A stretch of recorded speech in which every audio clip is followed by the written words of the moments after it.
রায়গঞ্জের স্বামীনাথ মেলায় গিয়ে যে আমাদের 1.5 ঘন্টা জ্যামের মধ্যে ফাঁসতে হবে সেটা আমরা বুঝতে পারিনি। আর মেলায় গিয়ে কি করলাম তোমাদের সাথে শেয়ার না করলে হয়। রবিবার দুপুর 3টে নাগাদ আমরা চলে গিয়েছিলাম রায়গঞ্জের স্বামীনাথ মেলায়।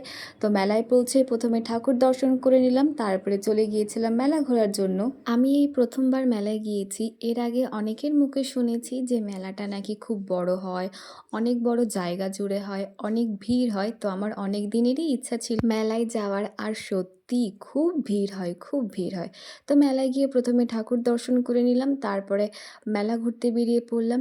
আর মেলাতে অনেক দোকান এসেছিল, অনেক, মানে আমরা তো গুলিয়ে ফেলছিলাম যে কোন দিক দিয়ে ঢুকছি, কোন দিক দিয়ে বেরোচ্ছি, রাস্তা কোনটা, মানে এতটাই ভিড় আর এত বড়ই মেলা। আর অনেক দোকান বসেছিল, খুব সুন্দর সুন্দর জিনিসও বিক্রি হচ্ছিল, মানে কী নেই মেলাতে, সব কিছু আছে, সাজার জিনিস, পুজোর জিনিস, বিভিন্ন রকম খাওয়া দাওয়া, গাছ, সব কিছু ছিল। মানে মেলাটা জুড়ে দোকান আর সব কিছুর দোকান। তারপরে কিছুক্ষণ মেলা ঘুরে আমরা চলে এসেছিলাম একটা খাবার দোকানে। আর সত্যি কথা বলতে ঘুগনিটা একদম বাজে ছিল, মানে আমি আমার জীবনে এই প্রথম হয়তো এত বাজে ঘুগনি খেয়েছি। ঘুগনির সেন্টটা কিন্তু ভালোই ছিল, কিন্তু ঘুগনিটা অতও ভালো ছিল না। আমরা তো সেন্টটার জন্যই গিয়েছিলাম ওই দোকানটায়, ভাবলাম সেন্ট যখন এত সুন্দর দিচ্ছে তাহলে খেতেও হয়তো ভালো হবে, কিন্তু একদম বাজে ছিল।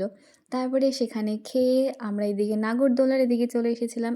আর মেলায় যেন 2টো নাগরদোলনা এসেছে, মানে কত বড় মেলা, আরও অনেক কিছু ছিল।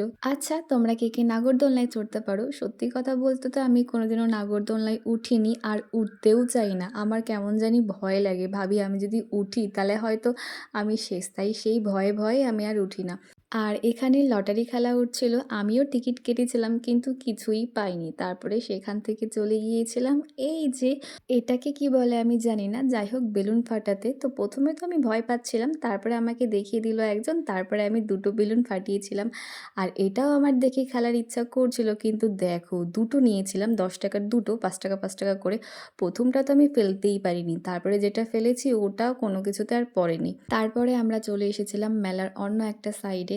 আর এখানেও একটা নাগরদোলনা আছে, তখন যে বললাম 2টো নাগরদোলনা, এটা হচ্ছে 2 নাম্বার, ওটা ছিল 1 নাম্বার আর এটা ছিল 2 নাম্বার। আর এই যে নৌকা ছিল, নৌকাতে তোমরা কে চড়ো? আমার তো দেখেই ভয় লাগে, নাগরদোলনা, নৌকা, এগুলোতে না আমার খুব ভয় লাগে। আমি ব্রেক ডান্সে একবার উঠেছিলাম, কিন্তু এগুলোতে তো আমি কোনোদিনও উঠবো না। তো এদিক ওদিক ঘুরে একটু ফুচকা খেয়ে নিচ্ছি। আর তারপরে এখন বাড়ি চলে যাব, কারণ পুরো মেলাটাই ঘুরে নিয়েছি। আর বাড়ি যাওয়ার সময় হয়েছে কাণ্ড, এই যে দেখো আমরা জ্যামে ফেসে গিয়েছিলাম। ওই 1.5 ঘন্টার মতন আমরা জ্যামের মধ্যে ছিলাম। তাও তো এদিক ওদিক করে কোনো না কোনোভাবে আমরা বেরিয়ে এসেছি, নাহলে মেলাতেই থাকতে হতো মনে হয় আমাদের।